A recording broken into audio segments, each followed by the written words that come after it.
गांव गली द्वार समस्या और समाधान सीरीज की इस अगली कड़ी में गुजस न्यूज़ की टीम आ पहुंची है ग्रेटर नोएडा क्षेत्र के हबीबपुर गांव में।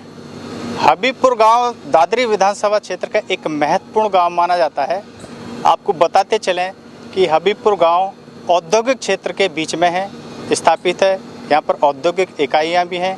तो यहाँ पर हम आपको विकास की असली तस्वीर से रूबरू कराते हैं। कितना विकास हुआ है, क्या लोगों को बुनियादी सुविधा मिल पा रही हैं। आइए आपको यहाँ की हकीकत दिखाते हैं और साथ में लोगों से बात भी करते हैं। ये है ग्राम हबीबपुर का रास्ता, जो कि मेन रोड से आगे एक बीच वाली गली बोला जाता है। जो आप देख सकते हैं यहाँ पर किस तरह से बदहाल स्थिति में पड़ा है और ना ही यहाँ नालियाँ बनी हैं, ना ही आरसीसी रोड पड़ा है। बदहाल स्थिति का ये नज़ारा आप देख सकते हैं हबीबपुर गाँव के बीच, जो कि हबीबपुर गाँव बिल्कुल औद्योगिक क्षेत्र के बीच में स्थित है। और यहाँ पर विकास की जो तमाम सुविधाएं हैं वो भी लोगों को नहीं मिल पा रही हैं। और ये गंदगी का आलम आप देख सकते हैं यहाँ पर, जर्जर हालत में ये रास्ता। क्या नाम है साहब आपका? मेरा नाम रणबीर चौधरी है जी। मैं महिला उन्नति संस्था का राष्ट्रीय उपाध्यक्ष हूँ। समाज सेवा का मेरा काम है। रणबीर साहब, ये बताइए, जब गांव हबीबपुर आपका है, इसमें विकास जो हो रहा है वो कितना हो रहा है? लोगों को जो बुनियादी सुविधा मिल रही हैं वो कितनी मिल रही हैं? इसमें आप कहाँ तक संतुष्ट हैं? जी, हमारे गांव में सबसे पहले तो लाइट की बहुत परेशानी है। कितने घंटे लाइट आती है आपके यहाँ? मात्र 14 घंटे लाइट आ रही है, उसमें भी बार बार में ट्रिप मारते हैं। बहुत परेशानी हो रही है गर्मी के मौसम में। दूसरी बात, ये जो गाँव के रोड है चारों तरफ की, वो सभी इनकम्प्लीट है। एक मेन रोड है वो काफ़ी ठीक है, बाकी इनकम्प्लीट है सारी रोड। आप सामने से देख सकते हैं, इधर से नाली भी अभी तक बनी नहीं है, जबकि ग्रेटर नोएडा विकास प्राधिकरण का जिम्मेदारी थे। महत्वपूर्ण गाँव है। महत्वपूर्ण गाँव। जो रास्ते कब से बदहाल बन पड़े हुए हैं, कब से इन पे काम? ये रास्ता तो आप देख लो, अभी शुरुआत से अभी तक बना ही नहीं है। अभी तक 22 साल हो गए, अभी तक नोएडा अथॉरिटी का आए हुए अभी तक बसा नहीं है। बाकी कुछ रोड टूटे पड़े हैं, नालियाँ और रुकी हुई हैं, लाइट पोलों पे लाइट नहीं है।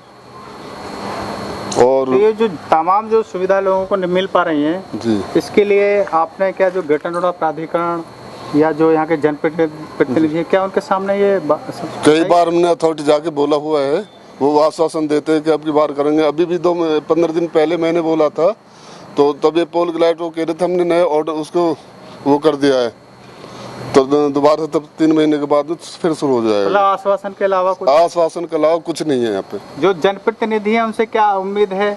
जनप्रतिनिधि आते नहीं है, वो तो बोलते हैं हमारे ग्रेटर नोएडा आपका गाँव, ग्रेटर नोएडा आपका विकास वो करेगा। सांसद महोदय ने क्या दौरा किया कभी? सांसद जी ने हमारे गांव में दौरा, स्पेशल दौरा नहीं किया। वैसे पर्सनली वो किसी से बात मिलने आ जाते हैं, वो अलग बात है।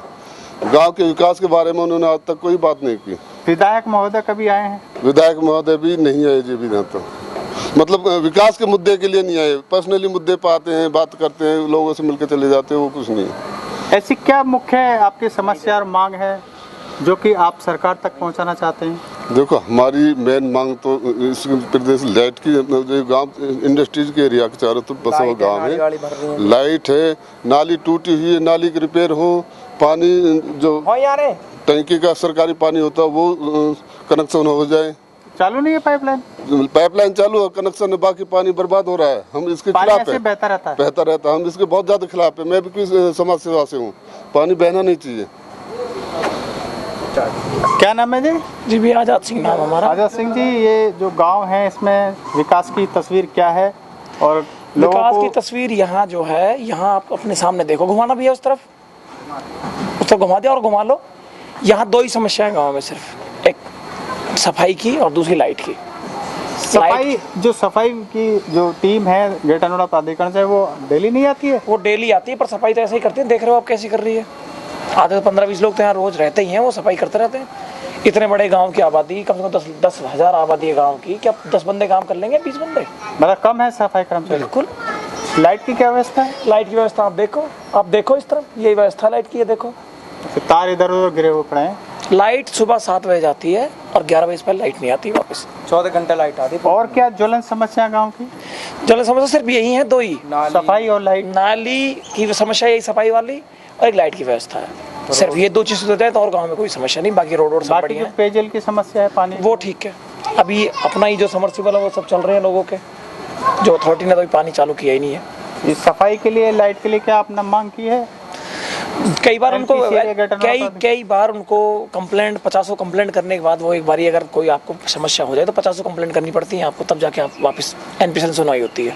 कुछ हुई है जो कि हाँ सुनवाई होती है। जैसे अभी आप मान लो अगर लाइट फॉल्ट हो जाए कुछ उसमें ट्रांसफार्मर में, तो आपको कम से कम 3-4 घंटे वेट करना पड़ेगा। और यहाँ से 10 किलोमीटर की दूरी पे होगा NPCL। उनकी टीम यहीं होती है आसपास हमेशा ही, ऐसा नहीं है टीम कहीं उनके पास टीम ही नहीं है। पर यहाँ कम उनकी इतनी लापरवाही है। उन लोगों को क्या चाहिए, जो भी लोग वहाँ से आते हैं उन लोगों को वो जगह ज़्यादा पसंद है जहाँ उनको ज़्यादा अच्छे पैसे मिल रहे हैं, जहाँ कंपनी में लाइट चल रही है। कंपनी भगा दो किसी कंपनी में लाइट, आप पता चले ना वहाँ। रोजगार की क्या स्थिति है? रोजगार तो बढ़िया है, सब अपना अपना काम कर रहे हैं यहाँ तो। बाकी लोग जो यहाँ बाहर के रह रहे हैं वो सब लोग अपना अच्छे खा कमा रहे हैं। बारात घर और जो बारात घर तो बहुत छोटा है भाई, वो आप जाके देखोगे तो मुझे लगता है उसमें 100 आदमी की व्यवस्था नहीं हो सकती। स्कूल तो है, स्कूल है, सरकारी स्कूल है, उसमें कोई समस्या नहीं। सिर्फ समस्या जो है गाँव शिक्षा की व्यवस्था ठीक है। शिक्षा की व्यवस्था ठीक है स्कूल में, और वहाँ अपने वैसे स्कूल भी हैं, प्राइवेट स्कूल भी हैं। यहाँ जो गाँव की मेन समस्या है वो सिर्फ है सफाई और लाइट। बाकी ये जो रास्ता है इसके अलावा और गांव के तो रास्ते ठीक है। गांव के रास्ते सब ठीक हैं, मैं ये नहीं कहता गांव के रास्ते खराब है। सफाई के ढेर आपको यही मिलेंगे। नालियाँ साफ नहीं होती। आप उस मेन रोड चले जाओ, उस तरफ सामने आप उस मेन रोड पर देख लो, यही व्यवस्था जो आप यहाँ देख रहे हो। गंदगी, मैंने बताया ना आपको 10-15 हज़ार लोग रहते हैं गाँव में, और जो उसके जो सफाई कर्मचारी आते हैं वो 15-20 लोग होंगे ज़्यादा। वो स्टेप बाय स्टेप काम करते रहते हैं अपना, तो उसके बाद सफाई नहीं हो पाती। जनप्रतिनिधियों से क्या उम्मीद आ रहे हैं क्या गाँव में? सांसद अभी कोई नहीं आ रहा भैया। सरकार से क्या मांग पहुंचाना चाहते हैं सरकार तक? सरकार बस हमारा ये समस्या सुलझा दे, बाकी सब सरकार का दिया हुआ है हमें। सफाई और बिजली की व्यवस्था, हाँ, बाकी सब जो सारा कुछ किया हुआ है, जितनी तरक्की आप यहाँ देखते हो, जो रोड देखते हो, सब अथॉरिटी के किए हुए हैं। वो वहाँ से भी जो अथॉरिटी के जो बंदे हैं, जो लोग यहाँ सफाई करने वाले हैं, वो लोग हो सकता है वहाँ से 100 लोगों के पैसे ले रहे हो, पर यहाँ तो 20 ही लोग आ रहे हैं ना। अच्छा, कम आ रहे हैं? अरे मैं बता रहा हूँ आपको, आप देख लो 10,000 की आबादी में, ये तो आपके सामने है। ऐसे थोड़ी आप कहीं बाहर से कुछ लेके आ रहे हो यहाँ से, हमने ढेर लगाए नहीं है। आते वैसे डेली है? आते डेली है, काम होता है डेली, हर किसी ना किसी मोहल्ले में किसी न किसी उसमें काम करते रहते हैं। पर जो उनकी क्वांटिटी है वो बहुत कम है, क्यों? उसी की वजह से संख्या कम है और उसी की वजह से सारी गंदगी है ही।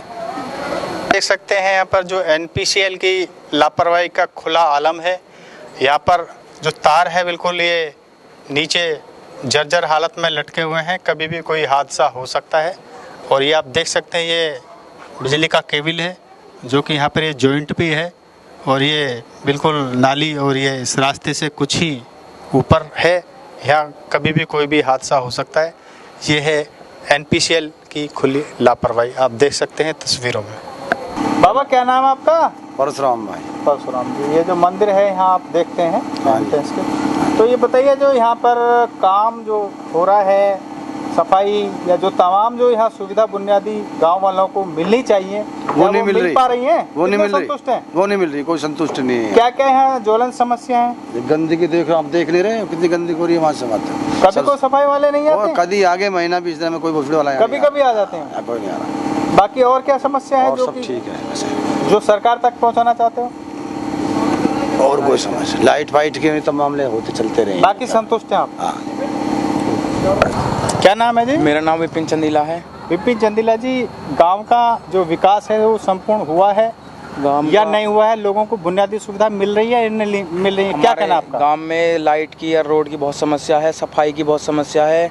लाइट 24 घंटे में से 12 घंटे ही आ पाती है, और सफाई गंदगी बहुत है हमारे यहाँ पे ज़्यादातर। ये रोड पर बारिश पड़ जाती है, हल्की बारिश पड़ती है, रोड सब भर जाते हैं, नाली बहुत छोटी हैं, अंदर गलियों में बहुत गंदगी है। बहुत सुधार भी था, अंदर गली में सुधार है कुछ वैसे। तो जो सफाई वाली टीम है वो डेली आती नहीं? कैसे सफाई नहीं हो पाती? आती है कभी कभी 5-6 महीने में चक्कर मार दिया आ जाती है। कोई उसमें आदमी कर्मचारी कम है, उसमें टीम संख्या कम है। ये जो जल भराव की स्थिति आप बता रहे हैं, ये कब से दिक्कत चली आ रही है? ये काफ़ी टाइम से हो गई। नाली बहुत छोटी है, पानी बहुत, इनका सब गांव का पानी बाहर आता है, नाली बहुत छोटी है। कभी जो प्राधिकरण का जो टीम है कभी आई देखने के लिए? नहीं, क्या नहीं, कभी कभी आ जाती हैं, वो कोई काम करके नहीं जाती हैं। तो इस बात की शिकायत की है आपने? क्या शिकायत करी है पर काम हुआ नहीं है हमारा। प्राधिकरण से की है शिकायत? हाँ, काम हुआ नहीं है, कोई सुनवाई नहीं हुई है? नहीं। बाकी जो विधायक है, सांसद है, कभी आके देखा उन्होंने? अभी तक कोई नहीं आया है यहाँ पे। तो क्या उम्मीद है आपको? उम्मीद तो हमें ऐसा कुछ नहीं लग रहा अभी। कोई उम्मीद भी नहीं है? नहीं है कोई, काफ़ी टाइम हो गया इस काम को ऐसे रुका पड़े हुए को। अब क्या बात पहुंचाना चाहते हैं सरकार तक? हम तो यही कहना चाहते हैं हमारे रोड, ये सफाई वफाई, लाइट की समस्या पूरी हो जाए और कुछ नहीं। ये मेन समस्या मेन समस्या लाइट और सफाई, रोड, जल भराव ना हो। जल भराव ना हो। क्या नाम है जी? शमसुद्दीन नाम है जी मेरा। शमसुद्दीन जी, आप यहाँ हबीबपुर गांव के ही निवासी हैं? जी हाँ जी, गांव के निवासी हैं तो ये सर। गांव का जो विकास है क्या इन 5 सालों में कितना हो पाया, और यहाँ की जो मुख्य समस्या है वो क्या क्या है? कितने आप संतुष्ट हैं विकास से? सर यहाँ के विकास से हमें संतुष्ट नहीं है। इसलिए नहीं है कि एक तो हमारे यहाँ पानी का बहुत भराव रहता है, 24 घंटे पानी भरा रहता है, और रोड की स्ट्रीट लाइट जो आज तक नहीं जलती, बंद रहती है, और नाली में से कभी भी सफाई नहीं हुई। सफाई वाले आते हैं, वो पन्नी निकाल कर और चले जाते हैं। जहाँ में नाले में भी कीड़े आते हैं जो मकानों में बढ़ जाते हैं भीतर। तो जो नाले हैं वो मतलब रेगुलर सफाई नहीं होती क्या? नहीं उसका जी कारण मानते हैं? सर, उसमें सफाई होती नहीं, आज तक भी नहीं हो पाई। इसकी वजह से जो ये रास्ता है बिल्कुल ये बंद हो जाता है, जल भराव हो जाता जल भराव हो बारिश के जाता है समय। जी, बारिश। क्या इस बात की आपने शिकायत की है ग्रेटर नोएडा प्राधिकरण या जो संबंधित अधिकारी या जो जनप्रतिनिधि है जैसे विधायक है, सांसद कभी आए हैं इस गाँव? नहीं, इस हमारे इस रोड पे नहीं आई जी कभी आज शिकायत तक। की है इस चीज की? शिकायत हमने अथॉरिटी में करी जी, कुछ कार्रवाई हुई इस पर? अथॉरिटी वाले सुनते नहीं है जी। कोई सुनवाई नहीं हुई? नहीं, कोई सुनवाई नहीं होती। अब आपके क्या सरकार तक पहुंचाना चाहते हैं? हम अपनी ये चाहते हैं सरकार से, ये करते हैं कि ये हमारी जो बातें हैं इन पे अमल करा जाए, जो यहाँ की जो समस्या है उनको देखा जाए, उनको हल किया जाए। जी सर। हबीबपुर गांव के पास ये एक आप देख सकते हैं पानी की टंकी है, और ये कूड़े के ढेर में तब्दील, जहाँ पर घास भी हुई है, कूड़ा का ढेर है, जहाँ पर आप देख सकते हैं जो पशु हैं वो विचरण करते हुए, और ये ऐसा लगता है कि कब से साफ़ सफाई नहीं हुई है। ये खुला दृश्य आपको एक तरह से जो यहाँ के विकास की तस्वीर है और जो साफ़ सफाई की व्यवस्था है उसकी पोल खोलता हुआ तस्वीर में आप देख सकते हैं। यहाँ पर किस तरह से कचरा पड़ा हुआ है, और जो यहाँ पर जानवर हैं, जो छुट्टे जानवर हैं, मवेशी हैं। क्या नाम है जी? जी, मेरा नाम फजरुद्दीन सैफी एडवोकेट, हबीबपुर गांव से हूँ। अच्छा, ये बताइए जो गांव का क्या विकास भरपूर हुआ है, और यहाँ की जो बुनियादी सुविधाएं हैं लोगों को वो क्या मिल पा रही है? क्या मानना है आपका? फिलहाल की स्थिति में तो यहाँ गांव के विकास की स्थिति बड़ी नाजुक है, और ना ही गांव का थोड़ा कोई विकास हुआ है। नाली खरंजे सब व्यवस्था ओवरफुल है, और ड्रेन की व्यवस्था भी खराब है। रोड बिल्कुल नीचे पड़े हुए हैं, टूटे हुए पड़े हैं, और यहाँ के विकास की स्थिति ऐसी है, आज से करीब 10 साल पहले ये सीसी रोड बना था, ये आप देख रहे हैं स्थिति है। अच्छा, ये जो रास्ता है, जो ये रास्ता है, ये मुख्य रास्ता है? ये मुख्य रास्ता है, और यही रास्ता सीधा निकलकर डेयरी गांव के लिए जाता है। लेकिन स्थिति डेयरी के लिए, लेकिन व्यवस्था ये है कि आम आदमी यहीं से निकलता है, करीब यहाँ से 2-3 हजार आदमी। रास्ता है इधर कहाँ से आता है? सुतियाना की तरफ? ये सुतियाना कच्ची सड़क से सीधा ज्वाइंट करते हुए, और यहाँ से निकलकर सीधा डेयरी जाता है। मुख्य रास्ता है? मुख्य रास्ता है, और मेन मार्केट है, यहीं आना जाना लोगों का अधिकतर आवागमन है। स्थिति यह है, यहाँ के विकास की स्थिति इतनी खराब है कि किसी से भी शिकायत कर लो, कई बार मैंने भी किया है, शिकायत भी की है, जनप्रतिनिधियों से भी बात की है, लेकिन कोई सुनवाई नहीं है। रोड टूटे हुए पड़े हैं, आए दिन एक्सीडेंट हो रहे हैं, और जल भराव की स्थिति है। जब बारिश होती है तो यहाँ 3-3 फीट पानी भर जाता है यहाँ पे, और ड्रेन ओवरफ्लो हो करके और इस हालत में हो जाती है कि आम आदमी, गाड़ियाँ बंद हो जाती है पानी से। ये हालत इतनी ख़राब है इसकी। तो जो जनप्रतिनिधि है क्या गांव का कभी दौरा नहीं किया, कभी समस्याओं को नहीं देखा उन्होंने? साहब, इधर तो मैंने तो देखा ना, जब से ये जनप्रतिनिधि यहाँ से चुने गए हैं, मैंने तो देखा नहीं इस रोड को किसी तरह से निकलते बढ़ते। कई बार मैंने वहाँ शिकायत भी की है, लेकिन यहाँ कोई किसी की सुनवाई नहीं है। अथॉरिटी में भी कई बार गया हूँ, और अथॉरिटी के अधिकारी भी गंभीरता से नहीं ले रहे? नहीं, कोई गंभीरता। यहाँ एक स्ट्रीट लाइट की स्थिति खराब है, 2-4 दिन जली है, फिर वो बंद हो गई हैं। उसके बाद यहाँ की स्थिति ये है कि बिल्कुल ड्रेन मिट्टी से भरी पड़ी हैं, सफाई वाले आते नहीं हैं। स्थिति ये है कि जैसे कोई कंजस्टेड एरिया है, कोई लापरवाही की स्थिति इतनी है कि जो कूड़ा कहीं पड़ा हुआ आप देख के आए, पीछे से घूमते चले आए। कचरे की स्थिति ऐसी है, क्योंकि ये समझो कि उठाने वाला कोई नहीं है। या कुत्ते बिल्ली की लेटरिन ऐसे बहती हैं जैसे कि कोई हाल है। सफाई वाले यहाँ नियमित नहीं आते? नहीं, नियमित कोई सफाई वाला नहीं आता। आते हैं, फॉर्मेलिटी पूरी करी और चले जाते हैं। अच्छा, सरकार तक आप अपनी जो मांग है या जो अपना सुझाव है वो ऐसा क्या है जो सरकार तक आप पहुंचाना चाहते हैं? मैं तो ये कहना चाहूँगा कि जो गांव का विकास है, आम जनता को गांव का विकास चाहिए, क्योंकि वो आदमी वहाँ रहता है, व्यवस्था अपना जीवन यापन कर रहा है। तो ऐसी अवस्था में उनको तो इसी स्थिति की कि जैसे रास्ते हैं, ड्रेन हैं और तुम्हारे बिजली की व्यवस्था है और ये जो नाली फ्लो हो जाती है उनकी व्यवस्था है, उनसे निजात मिले, जिससे आदमी अपना जीवन ऐसा तो इस गंदी से दूर अपना जीवन यापन कर सके। ऐसी अवस्था से हमारी यही डिमांड है कि इस गांव की स्थिति में कि ये गांव के विकास के लिए इस रास्ते का विकास हो सके और ये जो डिप्रेशन है इसको समान स्तर पर करते हुए ऐसा है कि जो नालियों में पानी इसका फ्लो हो सके, नाली ओवरफ्लो ना हो और यहाँ गंदगी पैदा ना हो। ये था दादरी विधानसभा क्षेत्र का हबीबपुर गांव। यहाँ पर कहीं हद तक जो सड़कें हैं उनकी हालत कहीं गांव में कुछ ठीक भी मिली है, लेकिन वहीं गांव के कुछ दूसरे रास्ते हैं वो बदहाल स्थिति में भी देखने को मिले हैं, जहाँ पर नालियाँ टूटी पड़ी हैं। लोगों का यह कहना है कि सफाई कर्मचारी यहाँ आते तो हैं लेकिन उनकी जो संख्या है वो पर्याप्त नहीं है और कहीं सफाई हो जाती है, कहीं रह जाती है। इसी तरह से लोगों का ये भी कहना है कि यहाँ पर जो जलभराव की समस्या है वो काफ़ी, जो यहाँ रास्ते ऐसे हैं तो वो बिल्कुल ओवरफ्लो, इसमें जो नालियाँ हो जाती हैं तो वहाँ जलभराव हो जाता है। इन तमाम सुविधाओं को देखते हैं खेल के मैदान की भी दिक्कत बताई गई है। इसके अलावा जो बारात घर है वो है लेकिन बहुत छोटा है और भी बुनियादी सुविधा लोगों को जैसी मिलनी चाहिए वो नहीं मिल पा रही है, लोगों का यह कहना है। इसके साथ ही जनप्रतिनिधि हैं वो यहाँ पर जिस तरह से लोगों की समस्या सुनने के लिए उनको आना चाहिए लेकिन वो उम्मीदों पर यहाँ खरे नहीं उतरे हैं। इसी के साथ में जो यहाँ की जो तमाम समस्याएं हैं उनको लेकर गुजर्स न्यूज़ ग्रेटर नोएडा प्राधिकरण के अधिकारियों से, जनप्रतिनिधि से और साथ में गौतम बुद्ध नगर जिला प्रशासन के संबंधित अधिकारियों से ये अपील करता है कि इस गांव में आएँ और यहाँ की जो समस्याएं हैं उनको मौके पर आकर उनका निस्तारण करने का प्रयास करें। इसी सीरीज में गुजर्स न्यूज़ अलग अलग गाँवों में जाकर समस्या और समाधान इस कड़ी में आपको विकास की तस्वीर से रूबरू कराता रहेगा। बने रहिए गुजर्स न्यूज़ के साथ। धन्यवाद।